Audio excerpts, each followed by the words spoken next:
Okay, shalom, shalom, everybody. It's our Thursday night class on June 9th, I think it is.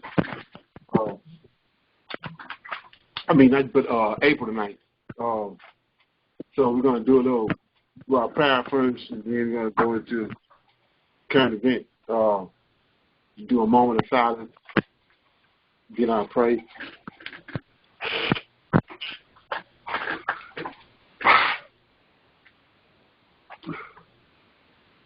O Lord, righteousness and uprightness belongeth unto thee.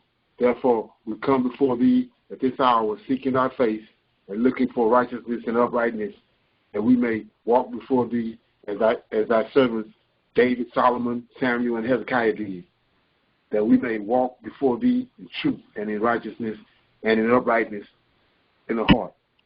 Give unto us, O Lord, an understanding heart, that we may discern between good and bad. What's your word and what's not your word? For you possess the power to turn us, O Lord.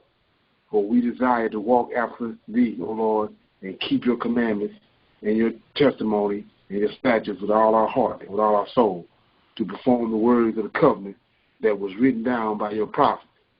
O Lord, allow thy face to shine upon thy people. Hear our plea. Hear and do, O Lord. Hide not thy face from us. We need you so much at this hour. Peace be unto you. Okay, anybody got any something they want to talk about? Something they want to make known before we start reading? I thought that video you had sent out was interesting by Dr. Moonby. The no passports right now. Right, exactly. Right. Yeah, that's going right along with what everybody said. That's why from day one, you know what I was saying? They didn't need no passport when they left Egypt. Right. You know what I'm saying? That's what people keep on forgetting. We, when the time comes, we're not dealing with their timeline and the way they do things. We dealing with the Most High, the way He do things. So it's like I said, when the petrodollar is up, whenever because it's gonna go away. As soon as that petrodollar go away, that's it. That's it for America. So you can't be trying to gauge nothing off of the dollar or off America, because the Most High is gone away. He gonna cut the bottom off from under. It's gonna go away. So you have to keep that in mind. Right. Yeah. So anyway, anybody else got anything?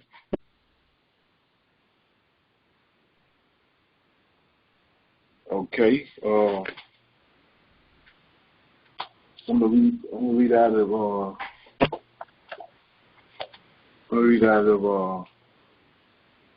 Jubilee.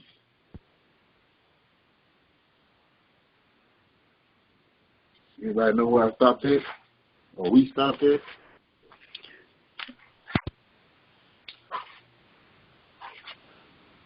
I thought we were in Jasper, Mr. Leonard.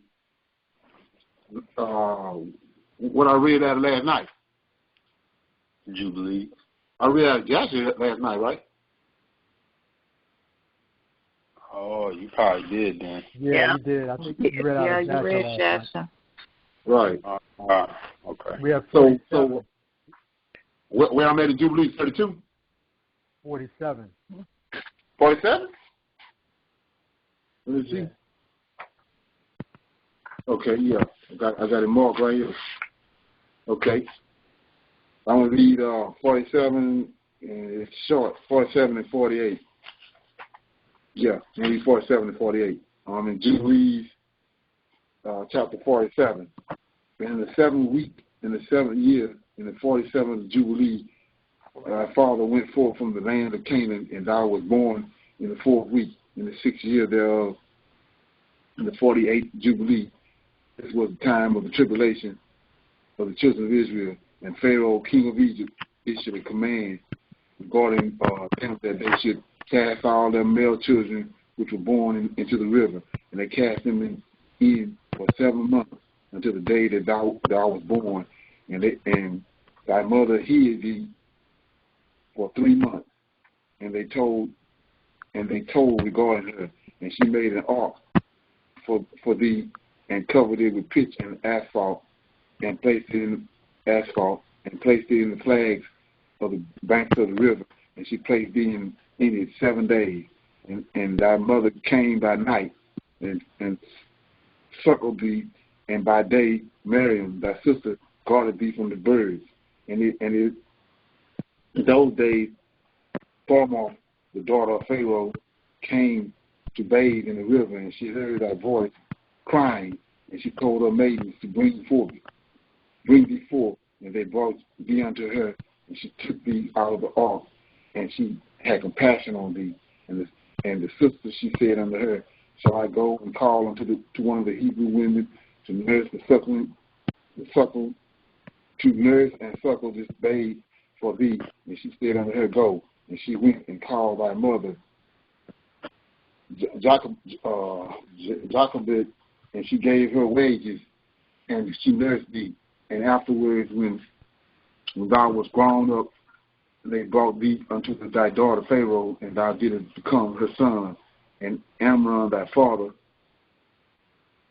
taught thee writing. And after that, after thou hast completed 3 weeks, they brought thee into the royal court. And thou was 3 weeks of years at the court until the time when thou didst go forth from the royal court, and didst see an Egyptian smiting thy friend, who was of the children of Israel, and thou didst slay him and hide him in the sand.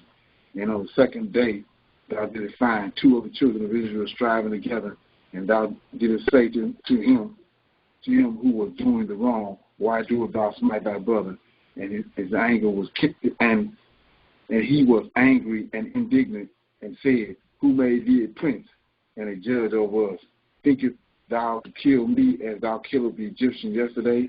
And thou didst fear and flee on account of these words. Okay, so that was chapter 47. So it's kind of ironic, really, because we was just talking about, that the Most High operate totally different than what everybody else thinking, and the way these other nations operate. She don't operate like that, because we see right here, they put Moses. They was killing the male children, put Moses in the water in a basket, and the mom was coming nurse him, and the daughter was watching to see where he ended up at, guarding over him. But then when the Pharaoh daughter found him, she went and got his own mother to come and nurse him. That's how the Most High worked. And then not only that, because she was watching him. He was she was the handmaid for her. Moses' own daddy got a chance to teach him the ways of the Israelites. Israelite character. So, and like I said, we didn't know that. I just saw that just now when I was reading it. That his father had the opportunity to teach him. So, anybody got any comments on that? Anything they saw? Before I go to 48. No? Okay. Jubilee chapter 48. And the sixth year of week of the 49th Jubilee, thou didst depart and dwell in the land of Midian 5 weeks and 1 year. And thou didst return into Egypt in the 2nd week in the 2nd year, in the 5th year Jubilee, and thou thyself knowest what he spake unto thee on Mount Sinai, and what prince Mansters desired to do with thee when thou was returning into Egypt on the way, when thou didst meet him at the lodging place. So go forward, I want to shine light on this, because I'll be bringing it up, and I don't really know if anybody is registering or whatever. But one of the Most High's characteristics is that him and the Lord of hosts, their characteristics is because they righteous. Whether it's the enemy or whoever, they're going to leave a remnant. So in Genesis chapter 6, these angels came down. We know they came down from heaven came through the portal at Bethel, and they ended up on Mount Hermon. And then from Mount Hermon, they made a pact with each other, 200 angels, and then from there they went to Egypt. And they took wives. Okay, Egypt ain't been the sense ever since they did that. So anyway, they got judged, right? The person, the leader that was with them when they did what they did on Mount Hermon was Aziel. But the Most High got rid of Aziel and those angels, but he left a remnant. And that remnant, this angel right here, Ministry, was over them. You have to understand that. He always left a remnant. So this angel right here, Mashtim, or whatever his name is, in verse 2 of Jubilees 48, was the one that's over the remnant that was left.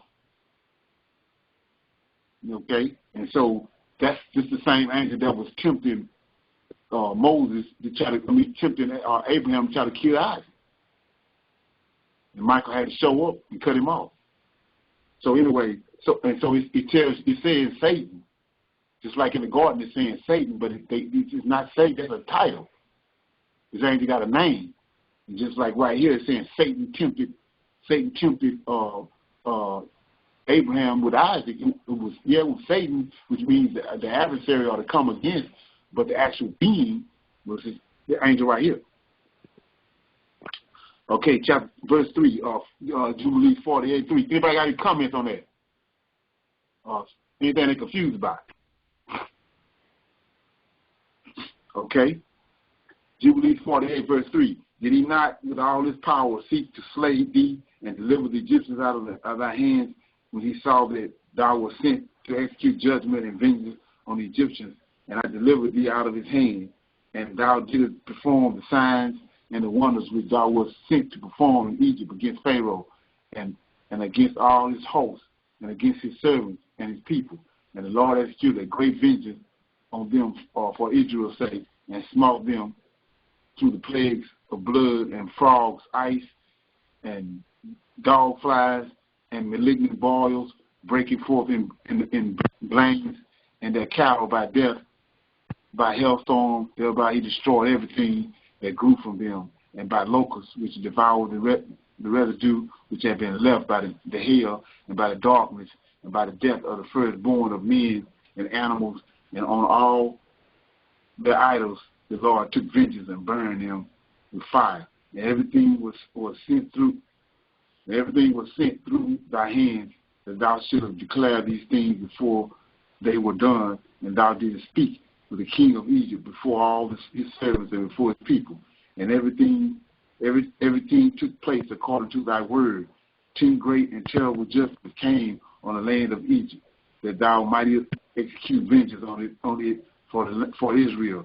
And the Lord did everything for Israel's sake, and according to his covenant, which he had ordained with Abraham, that he would take vengeance on them as they had brought them by force into the bondage. And the prince, here we go, and the prince of the ministry stood up against thee and sought to cast thee into the hands of Pharaoh. So this angel right here, this was coming up against Moses. The adversary, Satan, is what that means, come against. And he helped the Egyptian sorcerers, and they stood up and wrought before thee. So let's break that down. It says, and the prince, master, stood up against thee, right? And he sought to cast thee into the hands of Pharaoh, right? And he helped the Egyptian sorcerers. So what's that telling us? That when James and Jambres and them threw their rod down and the rod turned into a serpent, it was him. He was behind the scenes doing it. And they stood up and they wrought before thee. So they wrought what? They wrought magic and mystical signs in front of Moses. But it wasn't them doing it. It was this angel right here that's over the remnant. So you say, what are you talking about? Well, we got an angel behind Moses. when the Red Sea opened up, there's an angel behind him, the rough and that.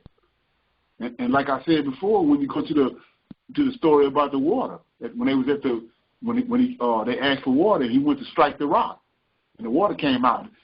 That was the reason Moses couldn't go into the promised land. He let him view it, but he couldn't go into it because He told Moses, I'm going to go on before you, and I'll be standing on the rock. So Moses see him, but Moses get all bent out of shape behind what the people saying and got mad, and he hauled off and struck the rock, and so it looked like he got the power. That's why he couldn't go into. That's why he couldn't go into the land. That's why he couldn't go into the promised land, because he let his emotions get the best of him, and he hauled off and struck the rock, and the people, now they're looking at him like he God. Okay. So anyway, let's see where I was at.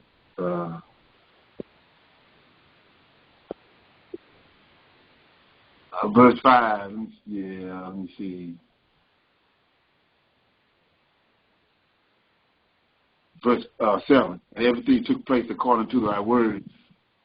10 great terrible judgments came on the land of Egypt, that thou mightest execute vengeance on it for Israel. And the Lord did everything for Israel's sake, and according to his covenant which he had ordained with Abraham, that he would take vengeance on them as they had brought them by force into bondage. And the prince Manasses stood up against thee and sought to cast thee into the hands of Pharaoh, and he helped the Egyptian sorcerers, and they stood up and wrought before thee. The evils indeed we permitted them to work, but the remedies we did not allow wrought by their hands. And the Lord smote them with malignant ulcers, and they were not able to stand, for we destroyed them, so that they would not perform a single sign. So let's look at that and put everything in perspective. Verse 11 says, the Lord smote them with malignant ulcers, and they were not able to stand, for we destroyed them, so that they could not perform a single sign. So who is we? The 7 angels. 7 eyes of the Most High.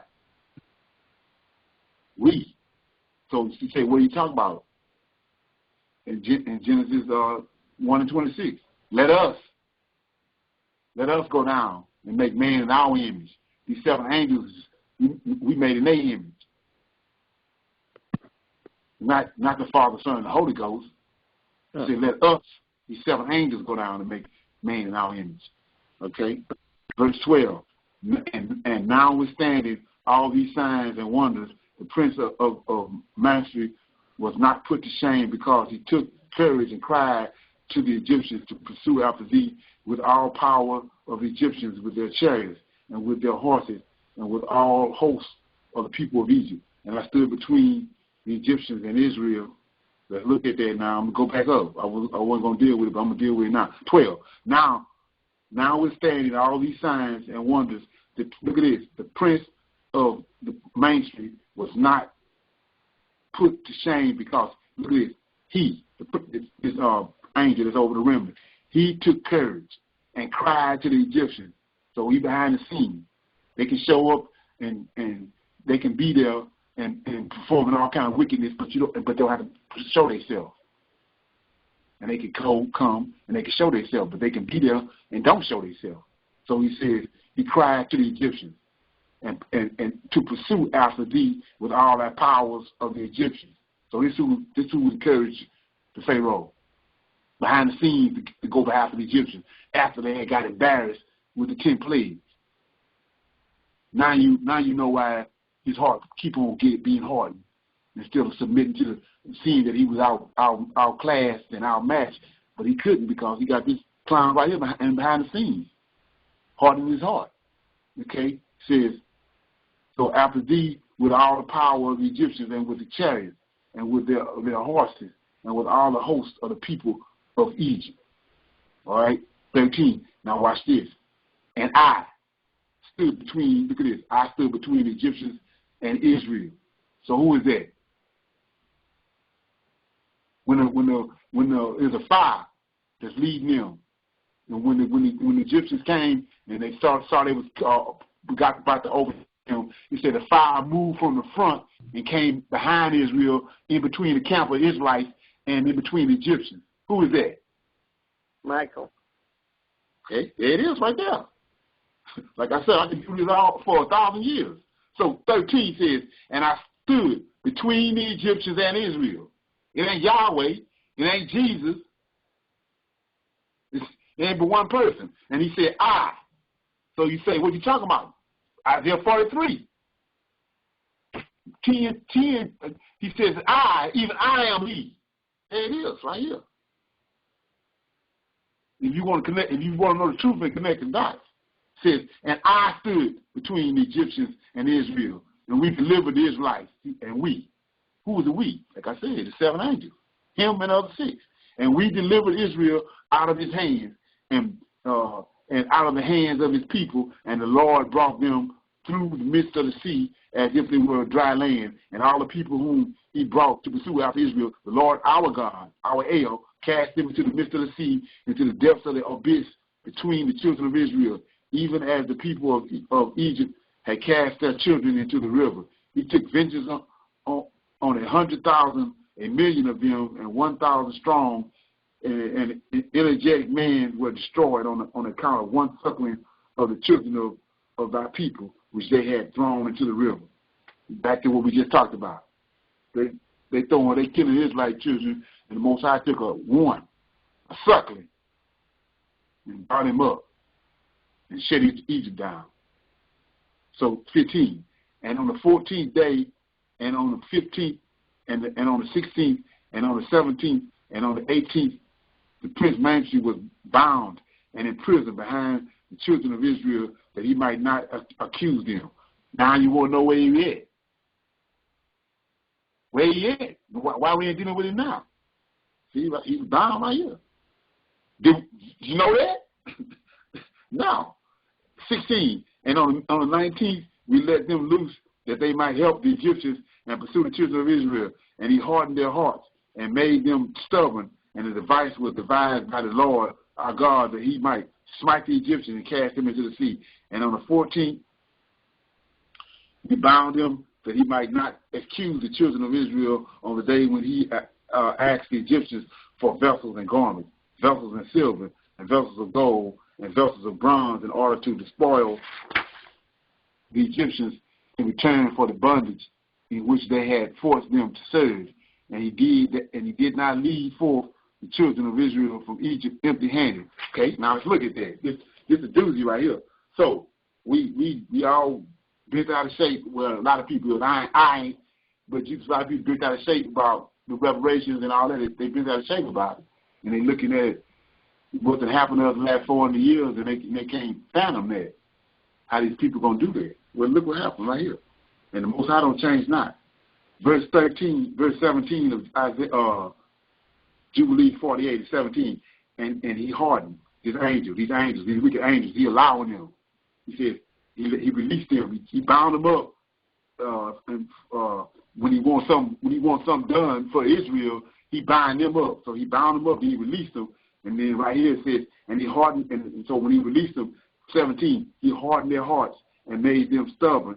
And the devices was devised by the Lord our God, that he might smite the Egyptians and cast them into the sea. So he binding these angels and unleashing them and binding them according to what he wanted done. So he released them so they could harden the Egyptians' heart, so he could cast them in the river. Now look what happened in 18. And on the 14th, we bound him, his angel, Manchi, that he might not accuse the children of Israel on that day when they asked the Egyptians for vessels of garments. So when they went to ask him for the garments, if he wasn't bound, they weren't going to give them to him. So go back now, right now. and we know it's gold is all over the place. The Rothschilds got vaults of gold all over the place.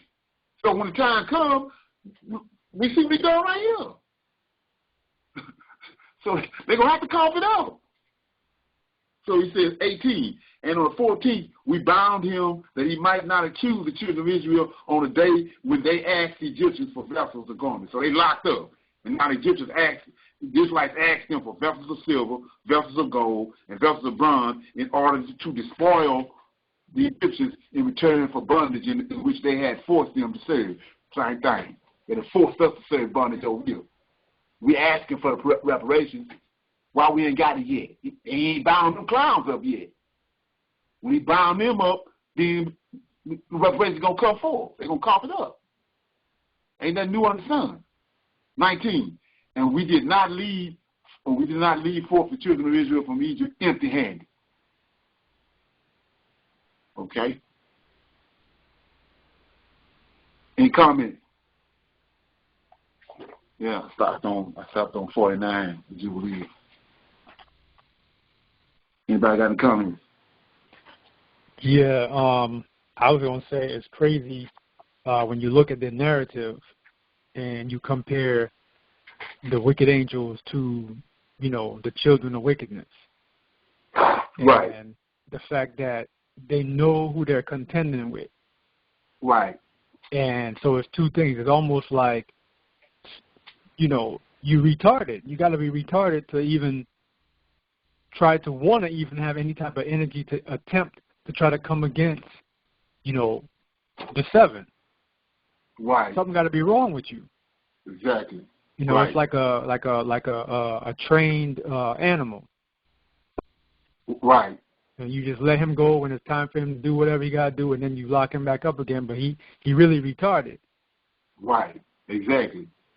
And another thing you to apply to that is what so many people is not getting is the fact that look at Esau, right? And then we know that they stole the land of Israel. Well, they when they stole the land of Israel, they had to set up.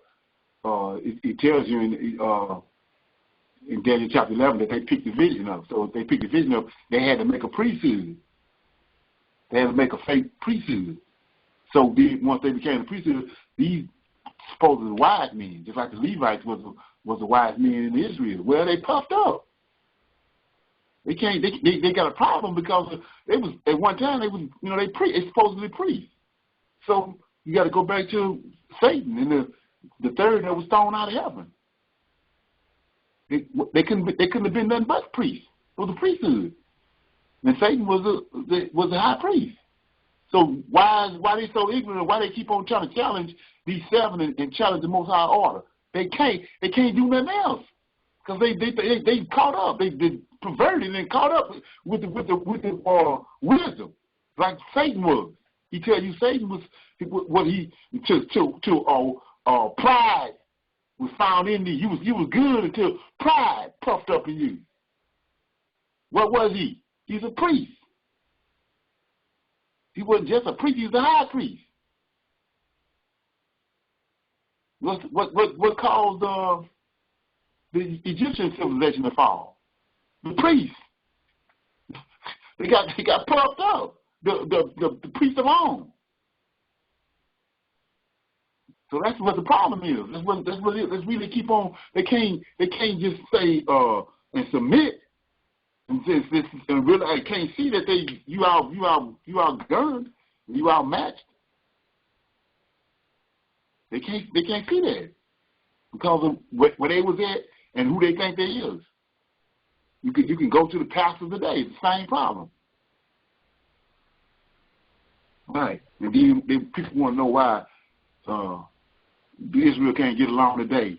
Why they ain't coming together? They ain't coming together because everybody thinks they're a damn priest.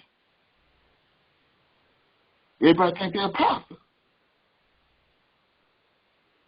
Come on. You did something? Yeah. So anyway.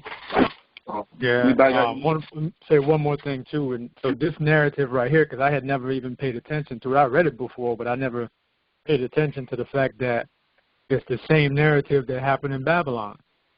Right. When they was leaving out, obviously. Right. They had one of those angels who got bound up, and so they was able to get everything that they needed. Right. And then if you look at it, when they was leaving there, we just read that the angel came, he released them, and they wind the Pharaoh and the Egyptians up. They were sitting there licking their wounds, and he came and wind them up to go after the Egyptians, right? Mm-hmm. Well, what did Gabriel tell Daniel? He said, I heard you on the first day, but I got held up by who? By a wicked-ass angel. Right. When though? In between the transition when they was for Babylon and the Greeks coming on the scene. You see that? Okay. Yeah. Anybody got anything else? Some, about what we just read? It was good, thank you. Okay. So I was gonna pick up where I was at yesterday because I had so much stuff. I ended up being over past 2 hours. So this got to do with like I was saying before about the names, and a lot of that go he kind of elude us, but the Most High keep telling you from Jump Street, he made all these angels, these elves, and then he named them one by one. He know them, and so we know that in Job they had a past before him. It was like, so like I was saying, as above, so below. Whatever happened down here, it was happening in heaven. So, an example is, that we found out was that, Abraham was ordered to be circumcised and all his household. Well, the angels in heaven, they circumcised. So he ain't telling Abraham to do something that ain't going on in heaven. All the angels in heaven are circumcised. So, so I'm saying is, as above, so below. So, like I was saying, the angels when Job was coming, presenting themselves to the Most High. So he dealing with them on a regular basis. And he didn't make them and name them, and that was it. He dealing with them on a regular basis. So he know them, and they have to pass before him. So we see that's part of one of the festivals that they do in Egypt. Out of the 3 feast days, one of those feast days, they have to go before, they have to pass through the temple by lot, by tribe, by lot, by household. So it's the same thing going on in heaven. If it's happening in Israel, it's the same thing happening in heaven. So on that feast day in heaven, Satan came up there. He know when it is. So he came up there amongst them when they were presenting themselves to the Most High. Okay? Yeah. Let that permeate. But so anyway, let me see where I'm at.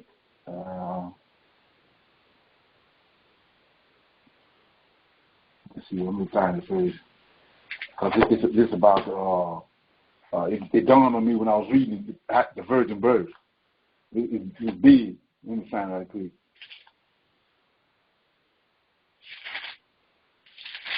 Yeah, I had all this stuff on my mind yesterday, kind of. Let me get back to it.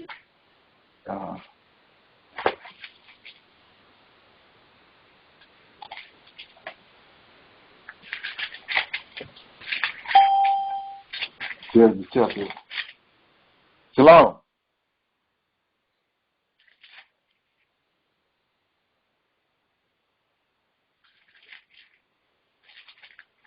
Must have been somebody leaving.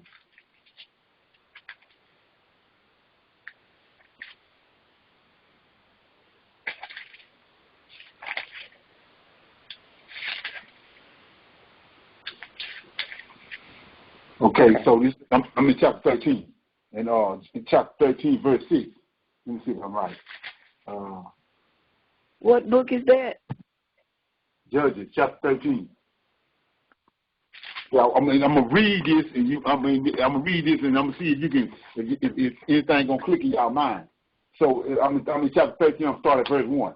It's about Samson. I'm thinking Samson was the last judge of Israel. Judges chapter 13. And the children of Israel did evil again in the sight of the Lord. And the Lord delivered them into the hands of the Philistines 40 years. And there was a certain man of Zor, of the family of the Danites, whose name was Manoah, and his wife was barren and bore not. And look at this, check it out. And the angel of the Lord appeared unto the woman and said unto her, Behold now, thou art barren and bearest not, but thou shalt, look at this, but thou shalt conceive and bear a son. Come on now. Now therefore beware, I pray thee, and drink not wine nor strong drink, and eat not any unclean thing, for lo, thou shalt conceive and bear a son, and no razor shall come on his head, for the child shall be a Nazarite unto God from the womb, and he shall begin to deliver Israel out of the hands of the Philistines. Do that remind anybody anything? Yeah. Okay. Ain't that something? That's where it come from right here. God, anyway, so I'm gonna keep reading.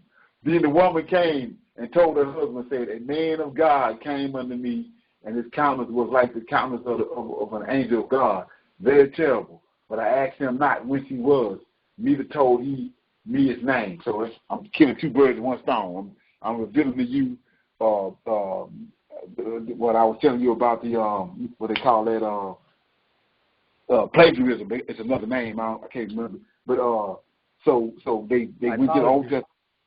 What's that? Yeah, typology. So you see, that's right there at its finest. Typology at its finest. But I'm showing you the typology. But I want to also deal with you about the name, how significant that is.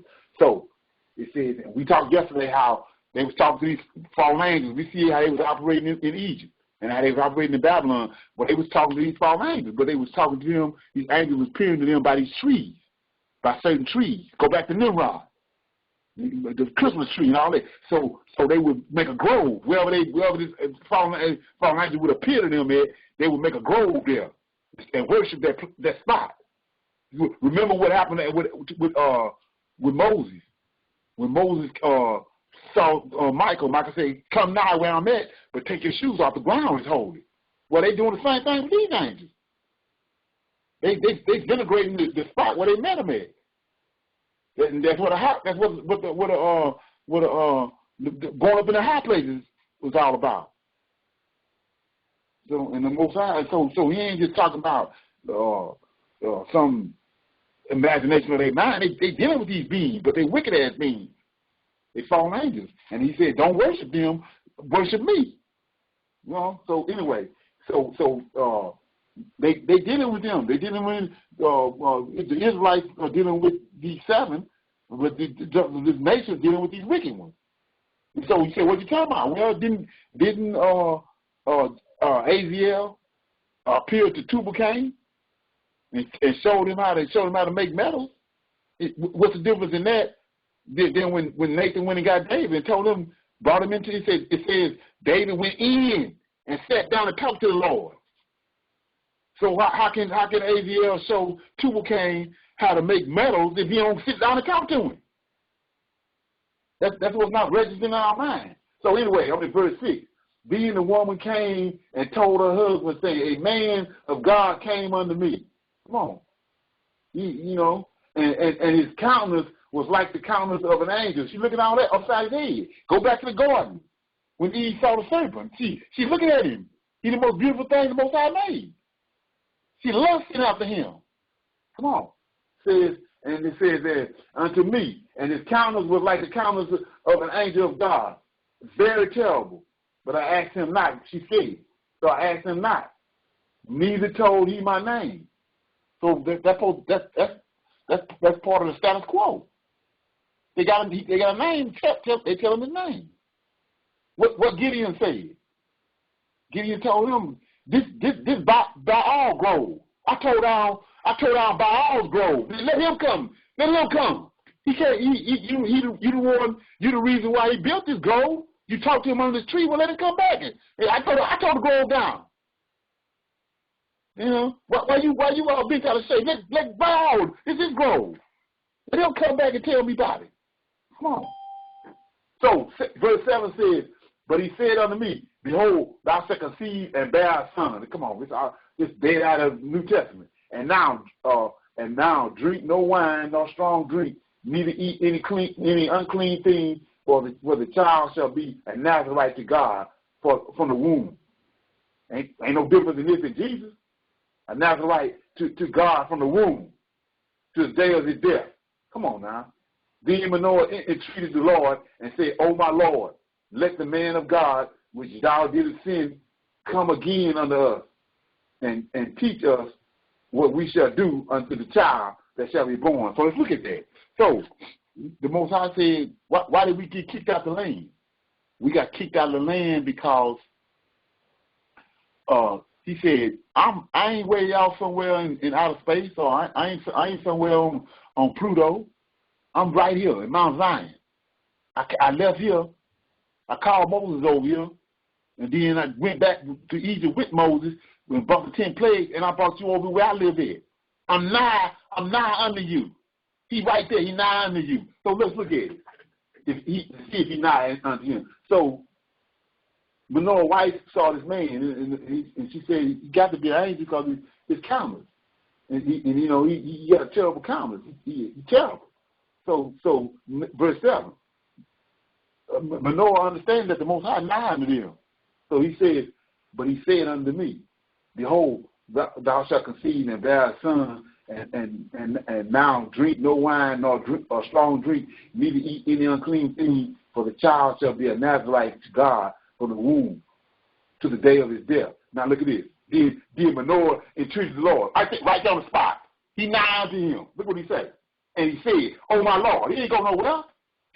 He know he was right there. Look, he said, oh my Lord, let the man of God which thou didst send, come on now, come again unto us and teach us. He ain't going nowhere. He didn't get on no airplane. He didn't go nowhere to find it. He said, come again unto us and teach us what we shall do unto the child that shall be born. Right? He asked him on the spot. 9. And God hearkened to the voice of Manoah, and the angel of God came again. So he sent him right back. Go back to Daniel. When it's a man on the water, it's the one on the bank, it's one on the other side of the bank. And the man on the bank on the water, which is Michael, told Gabriel. Ain't nobody else over Gabriel but Michael. Go and make him understand his vision.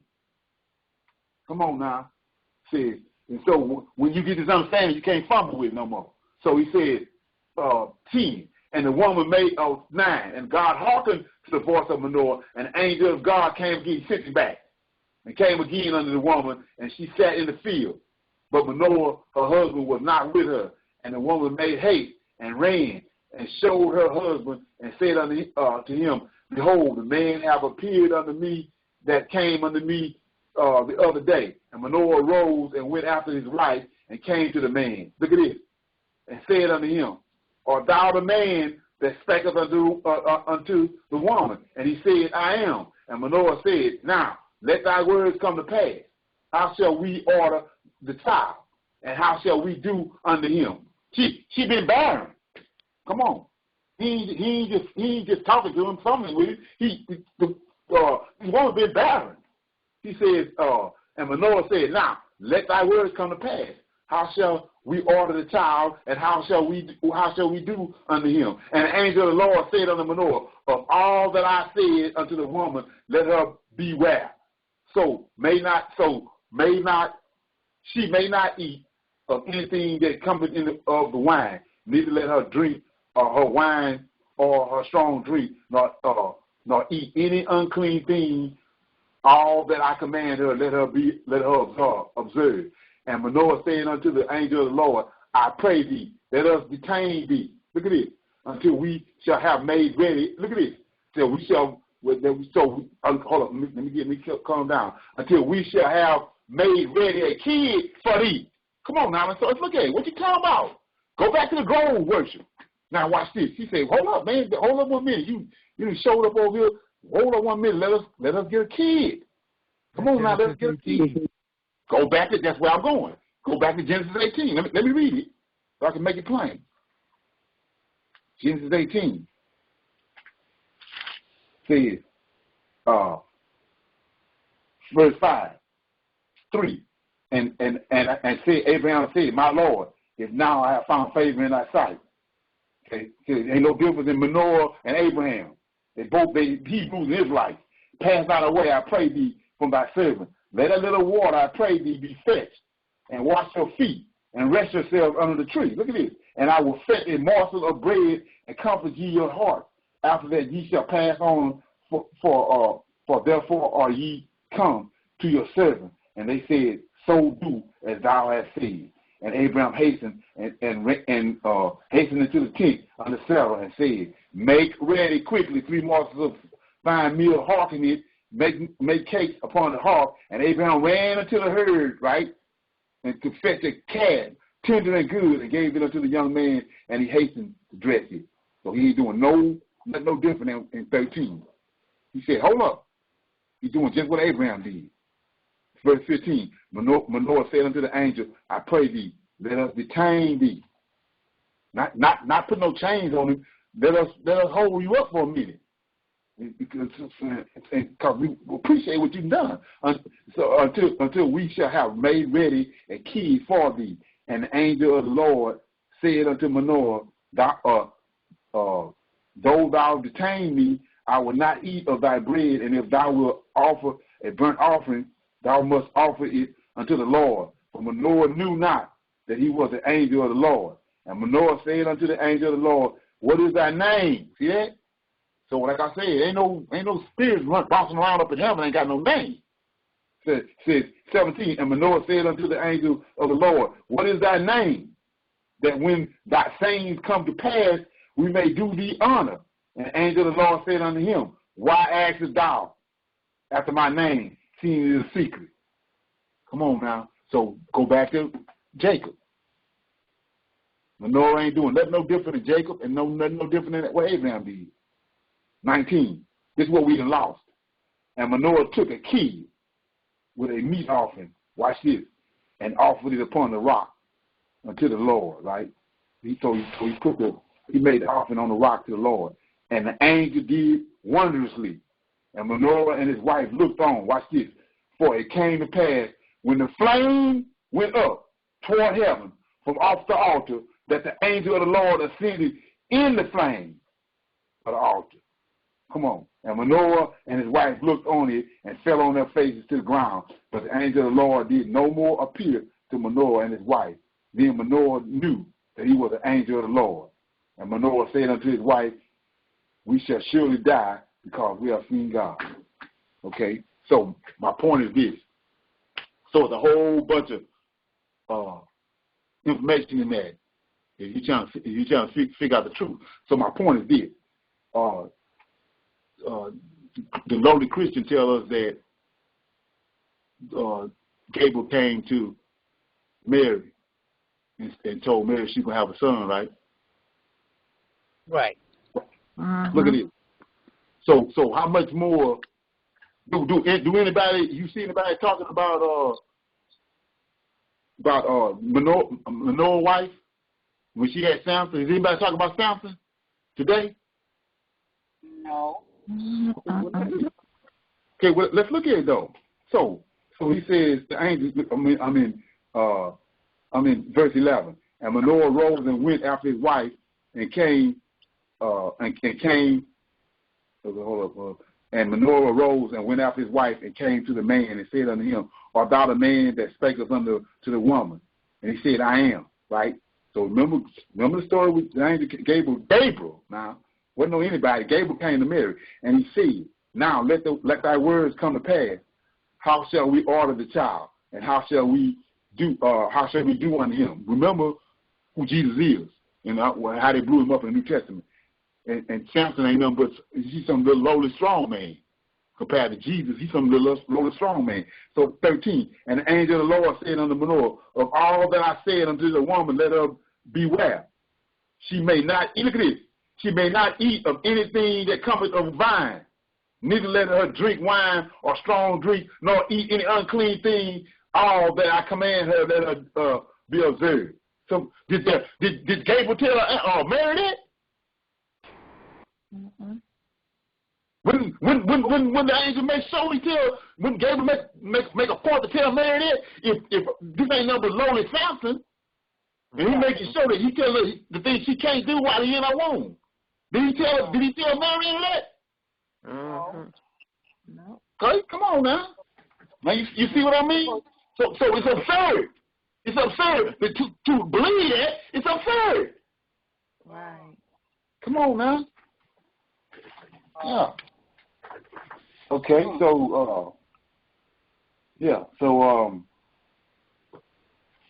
anyway, he asked out his name. Let me get it.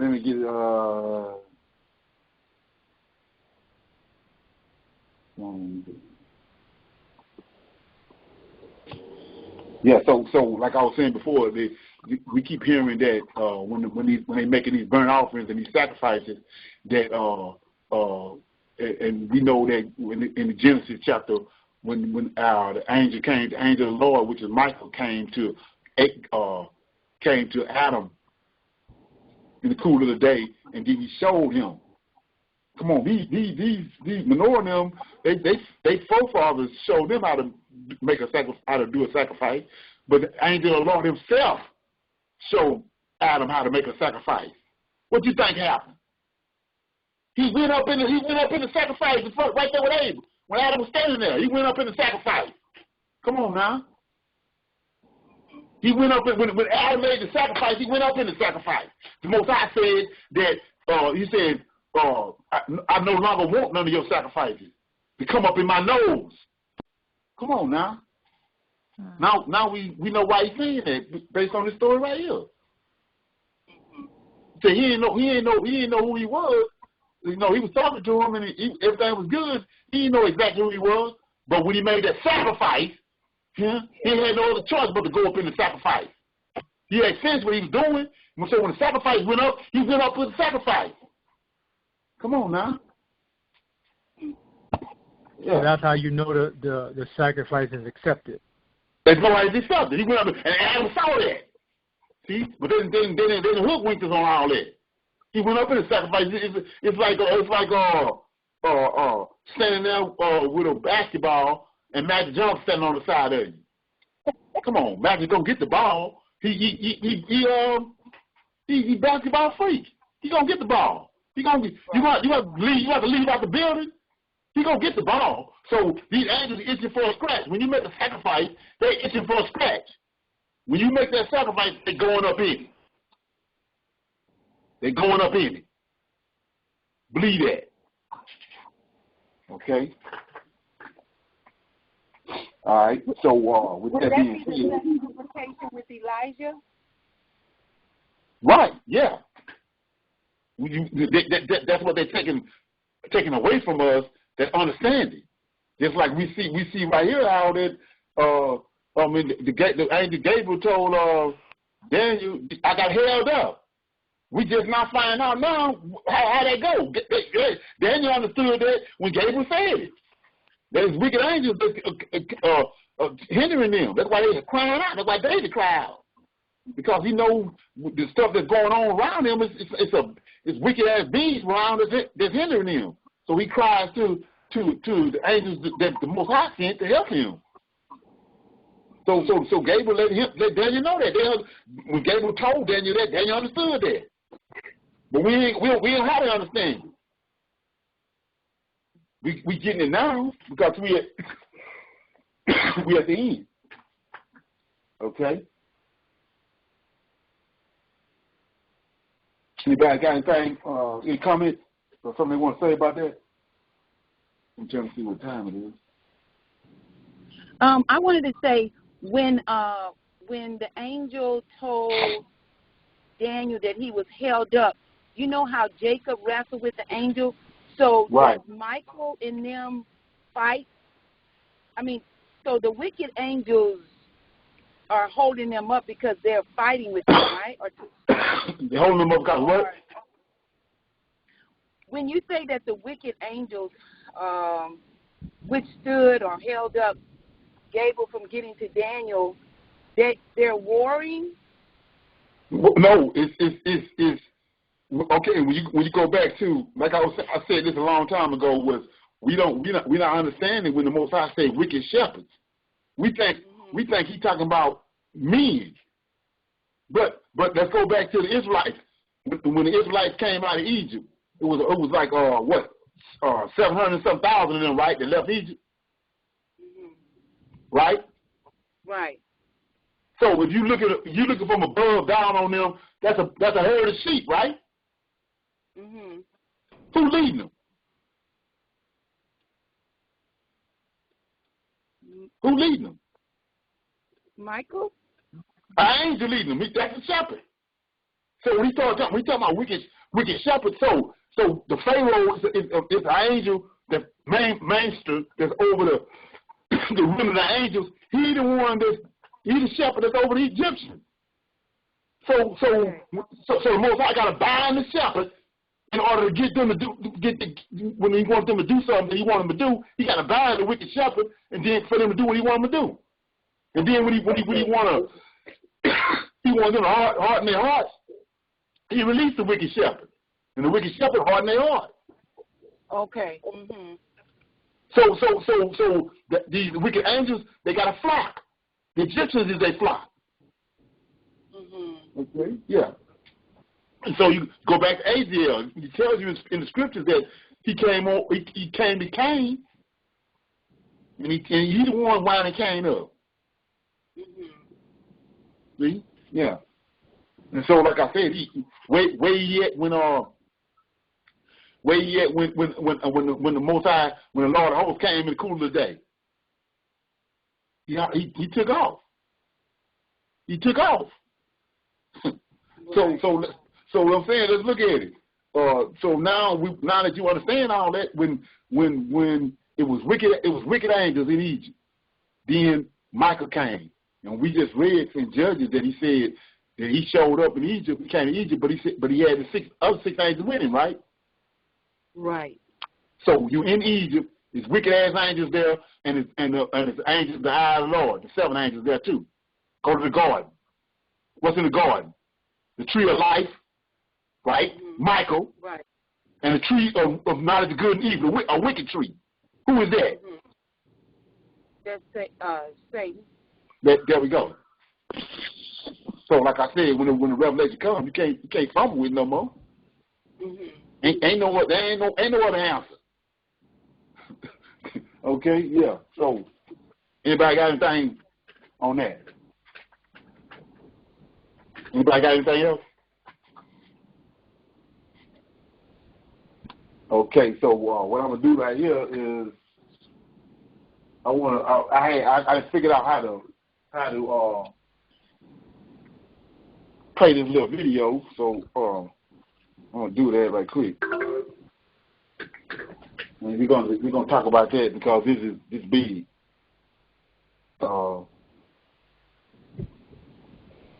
I gotta set it up. So what I'm gonna do is I gotta go to my other phone. I'm gonna go to this other phone. Y'all can dialogue for a minute while I'm doing this. I'm finna go off. So y'all just talk for a minute.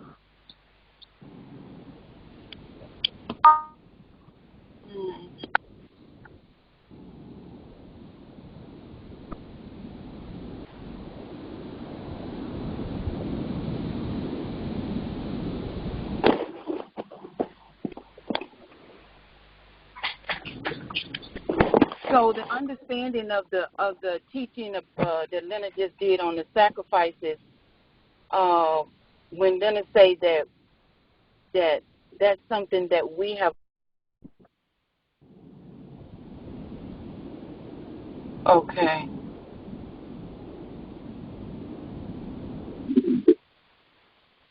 Yeah, let me know if you can hear this. I'm gonna play it.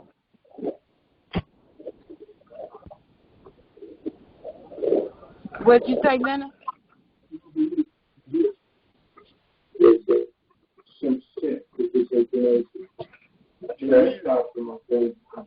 My family's convinced me, and I have to be situation. No. This is witnessing come to you. And my source in Washington, D.C. is also. You can hear it, Leonard, but it's distorted. You can't really understand it. I need this to go viral. I need people to get this and spread it around. Honestly, for selfish reasons, let's say to my family. What I'm revealing here is Can anybody understand that? I can't understand it.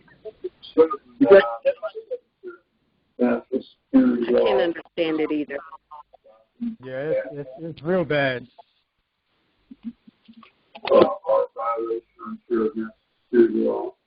Okay, I gotta figure out some kind of way for this. Yeah,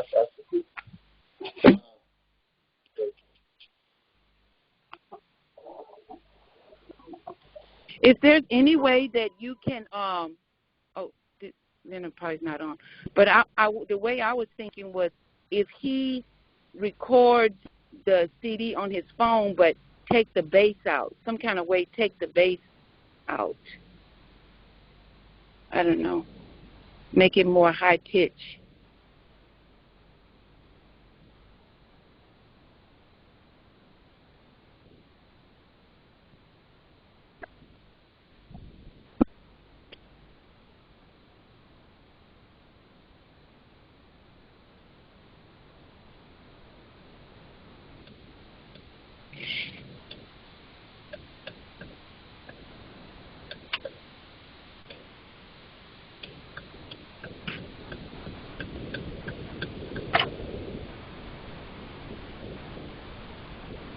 So one last thing on the sacrifices, Kevin. So we cannot make those type of sacrifices until we get back into the land. Is that? Let me know if you can hear this. Huh? Can you hear this? With this information, terrified for my family. My family is convinced me, and I'm convinced that I have to get this information. It seems to be a little bit better, Leonard. Okay, can you hear it though? And my source in Washington, D.C., he is also very supportive of this. He wants anybody hear that? Now. Can you guys understand that? We can hear it. I need Say what? to get this and spread this around. Let it play for a little bit, then they can tell you if they can understand it. It still sound bad. What I'm revealing here is classified. It is highly classified. It is top secret. Yeah, you can't really understand it, Leonard. Certain that I'm violating certain national security laws by revealing this documents I have in my possession. Are a violation, I'm sure, of national security law. Now, obviously, I have made copies of these documents. I've got them placed in very secure locations, and I've sent them to very trusted individuals. So on that end, the documents are going to be better. What's that? Any that hurts my family. It does sound better, but it sounds better. Okay. I was told Can you understand? from one of my sources last week, and he told me something Not all of it. absolutely terrifying. It made me absolutely sick to my stomach as he described to me a very, very highly classified government project that is ongoing and that affects every man, woman, and child in this country. People need to know what is going on. He also sent me some documents. He faxed them to me that verify everything he said. It still sound bad? These documents are classified material. It's better. There's some white papers from the Department of Defense. I can understand it. From the Defense Advanced Research Projects Agency, known as DARPA. Also from Naval Intelligence. There's also a document from the CIA. And I've looked over them, and I've familiarized myself with them very, very carefully over the past few days while I'm trying to recover this information is released. You can't really understand it, Leonard. You can't comprehend everything. Well, what that information is this. In 1995, our government. I thought somebody said they can understand it. I can. I can understand it. Okay. It just started getting better though, like literally, like for me, like the last minute or two. You can hear it though. You can understand. Now I can. Yeah, it just started getting better though. Yeah, it started out. The recording started out kind of bad, but it can't. We'll let it play. Submission, project, the place into the public water supply, into the public food distribution system, a very small device, a nano-sized device with microprocessor. This is back. This happened. I recorded this back in 2008, 2009. It's an electronic device, and it is about the size of 1 or 2 grains of sand. It took years to develop, but they developed it. They perfected the technology. They tested it. And as of today, according to their estimates, 85% of the population has one of these devices inside of their bodies. Now these, you could say you're infected, in other words. You have been infected with one of these devices. They're incredibly small. They can barely be seen with the naked eye. They have to be removed from the medium that they are suspended in. It could be food, it could be water, but you take it out and you put it on a table, preferably a black surface, and you look at it. You're going to be able to see it. It's very hard. It's opaque. But let me put it this way. You'd never know it was there. If you consumed it, which you probably have, as I said, 87% of the population has one of these in their body, as presently, as the military has estimated. Okay, so what is it? Why did the military develop this device and put it in the water supply and try to basically infect the entire U.S. population with it? Well, it's a very simple device, folks. It is designed to kill you. It is designed to terminate you.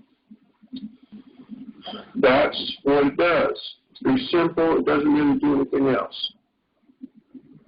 Now, how does it kill you? It goes something like this. Check this out. It is, again, the size of a grain of sand or so, a little bit bigger. It is a nano device. It contains a microprocessor. It contains a receiver. And it can receive a transmission, radio transmission.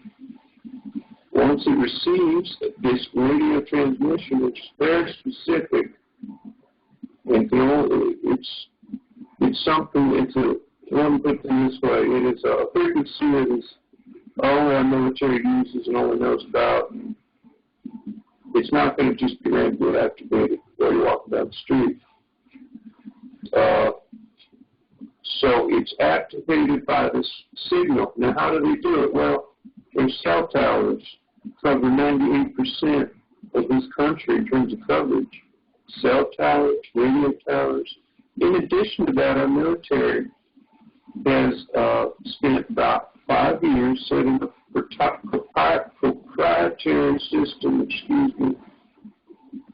that of coverage, not in addition to the cell towers. So what they've done in any large population center, they have installed transmitters. They're small and they're strategic locations. They cover every block of every large city and even small cities. And this has been set up in the past 5 years. The reason they want to do that is they want to be able to target these populations very specifically in a very small locality. Okay? Now, what do these devices do? Okay, they kill you. How do they do it? I don't know fully, but what they do is it induces flu-like symptoms in the body. It causes the body to release antibodies that, in addition to causing flu-like symptoms, it will cause your body to produce antibodies that are indicative of a flu virus infection. You will die within 10 to 12 days. The effectiveness, is what they call it in their documents, is 98%. That means 98% of people with which this device is implanted or they are infected with this device, once it is activated with the radio signal, 98% of people are dead within 10 to 12 days. 2% recover. And the recovery reasons are not fully known. is often outside influences. It could be a malfunction of the device. Right now, our military wants to get it to 99%. It's at 98 right now. Basically, if this device has been activated in a population area, let's say they use a cell tower to send a signal out, you're going to see everybody around you, including yourself, sick with a very severe case of what appears to be the flu. You go to the doctor, they won't be able to help you, and continue to get progressively worse. Your lungs are going to fill up with fluid. In fact, that's going to be a symptom that will be very pronounced in all of these cases. There's reason for that. That is because the device, it enters the brain and it activates certain autoimmune responses that are indicative of a severe case of flu. And this response is sort of like a runaway nuclear chain reaction. In other words, it causes your body to just absolutely melt down. So, again, it's very effective. It has been shown to work in 98% of cases. And most of the time, it just looks like a very bad case of the flu. Okay. So what do you think? What this sound like? Huh? Coronavirus. There it is. So way back, this guy right here, it was 3 guys. They dead. Now they came up dead. Damn. And he put this video out. I recorded this back in 2008. Oh wow. Ain't that something?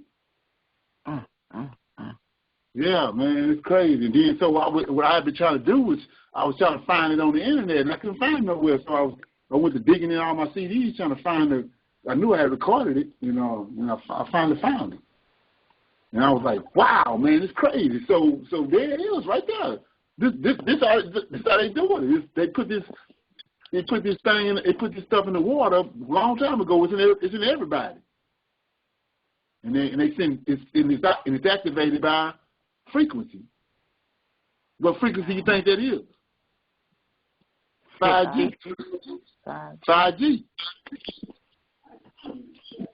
60 megahertz. See that? And so there it is right here. Come on, man, it's crazy. So there it is right there. That's what the coronavirus is. So they got it on a yo-yo strain. They can make it go up and down when they want to. All they got to do is target a certain population, then they're going to break out with flu-like symptoms. And then once they trigger it, people going to die within 10 days. Ain't that the same time these people dying? Right. There it is, right there. So they already had all this stuff in place. Yeah, he said this was in 2008, 2009. He said they had already perfected it. It was already perfected, 98% of perfection. So where you think they are now with it? 2020. It works real good. Oh yeah, ain't that something? And there go the coronavirus right there. And everybody coming up with all these scenarios about the coronavirus. There it is right there. Yeah. Ain't that something? Man. And so with that being said, I don't know if nobody on the line and watch the movie World War Z, but go back and watch World War Z. Based on what you just heard. Wow. Brad Pitt is the star in it. Right. I see. Mr. Lynn, how you was talking about the nanotechnology too. It's another movie. It's a dumb movie. Don't watch it. But where I first heard of that was it's called G.I. It was like a G.I. Joe movie or something. They made it into real life, but that's exactly what they was doing on there. Was what you're talking about. Right. And that's all Ant-Man is too. Nanotechnology. Sure is. Yeah. Right. Wow. There it is, man. I was like, wow, when I started listening to that, like I was saying, and like I said, if you ain't watched Contagion, they got two versions of the movie Contagion. Watch it. It's almost like watching what's going on right now, word for word. And then, but it's describing what this doctor just told us. Mm. And like they were saying, people are saying there's blood all over the place, and they're not figuring out why. The guy just told you. When they activate the thing, it causes the body to go haywire. And the symptoms is like a severe case of the flu. And that's what they keep on saying. Flu-like symptoms. Mm. Crazy, man. Yeah, so that's what all this stuff about these caskets they had on the side of the road in Georgia, and when the government ordered all these $3 million body bags and all this, it's what they doing right now. They already had this thing already ready. Matter of fact, it was already in the people. Wow. It's 2008. The device is already in the people. They put it in the water and in the food. So it's in the people, just laying in the people dormant, waiting on them to send the frequency. Mm. So you say, what you talking about? Well, didn't we just read in Judges what the Most High did with Moses? They throwing babies in the water. Did they kill Moses? No, they didn't kill Moses. Moses ended up shutting Egypt down. Yeah. Okay. Wow. So he said 98%. It was 98. They had perfected it to 98% in 2008. So you got to think about that. That means that it's one in you. It's one in me. It gets there. But anything happening? Come on. No. The Most High way bigger than what you think. Yes. They got these things. They've been put it in all the water. And then so when you look at it, it wasn't just in the water in America. It's in the water all over the place. They got it in all the country. So this tied to the Georgia Guidestone. Mm. Come on. Mm. Everybody know what the Georgia Guidestones are, right?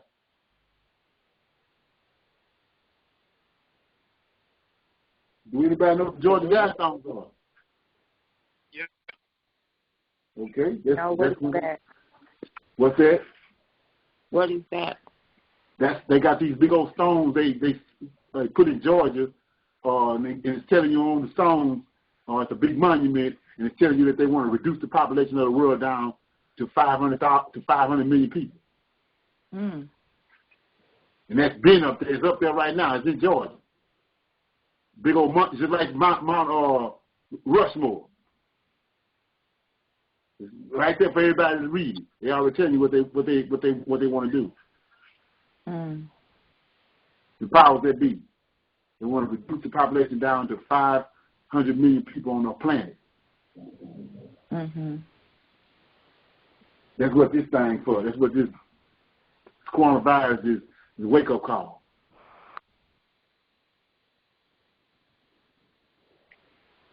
Wow. Okay. Wow. Anybody got anything else before we get off the phone? Wow. That G.I. Joe movie came out in 2009. Yeah, what's the name of it? It's called G.I. Joe: The Rise of Cobra. G.I. Joe. The Rise of Cobra, you say, AJ? Yes, ma'am. Like the snake. Oh, okay. Okay. Thank you. Yeah. It's like it got the Rock in it and Marlon Wayans. Right. Yeah. Yes. Okay. Okay. Mhm. Yeah. Okay. Yeah, I'm gonna check that out. But like I was saying, get a chance watch that World War Z because I can't. Well, matter of fact, we come on the line Saturday. I'll give you the exact spot to go to in the movie because it's a scene when you understand how these people operate in the movies. They'll go to they'll get to a certain point and they just flat out they have it in this part of the scene tell you exactly what's going on. But you got to be aware of it. So we get to this one part in the movie where Brad Pitt is a CIA agent, and he ends up over in Israel. And they got this guy detained down in the jail cell. And then Brad Pitt go down there, and then the guy tells him, "Where you been?" And the dude say, "What do you mean?" He say, "Where you been? I've been waiting on you." And he just break down the whole thing about what's causing the zombies, or the people to turn into zombies and all that. Is this. They got a device in them. He break the whole thing down he go on like a 15-minute rant and break everything down. It's the same thing on Alien versus the Predator. When the guy they was caught up in that temple, and the guy looked through the wall, and then the lady asked him. She said, "I can't read these. I can't read the hieroglyphs." And he said, "Well, I was trained to read them." And then 15 minutes, he go off on a rant. He tell you all about the serpent. Right. Everything, the truth about the serpent. He tell you, he go all the way back to the beginning. Break it down for you. But we sitting there eating popcorn and drinking a soda and think it's a movie. But he break it all the way down about the serpent. Yeah. Okay. Anybody got anything else? That was something else. Oh yeah. I say that's I say wow. When I saw that, I finally found it and I turned it on. I say wow, man, because I didn't remember when he said that it caused severe flu.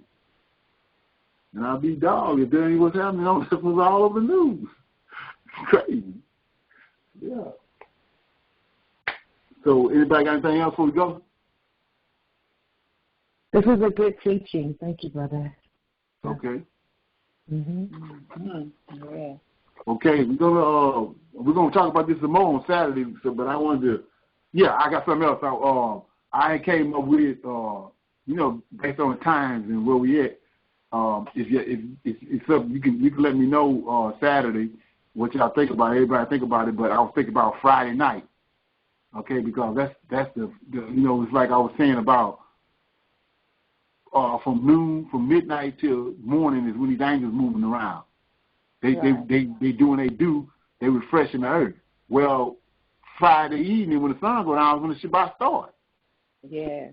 So you want to have a high tech conversation. You should be having one then. But anyway, so what I'm saying is Q&A. If everybody is doing their little research or whatever, you got to come across questions. Write them down, and then on Friday we just do questions, and we just do some Q&A, question and answers, and because I noticed that when people start asking questions, a lot of stuff started coming out that wouldn't otherwise come out. So if you wanted to consider that what I'm saying about Friday, figure out a time and how long, maybe an hour or whatever, but we do some Q&A on Friday evening. So we'll think about that, and we'll talk about it on Saturday. Okay. How that sound? Great. Okay, so we'll talk about it on Saturday and see and come up with what we're gonna do, if we're gonna implement that or not. So I'm gonna see y'all Saturday morning at 9 o'clock. Shalom. Shalom. Shalom. Shalom.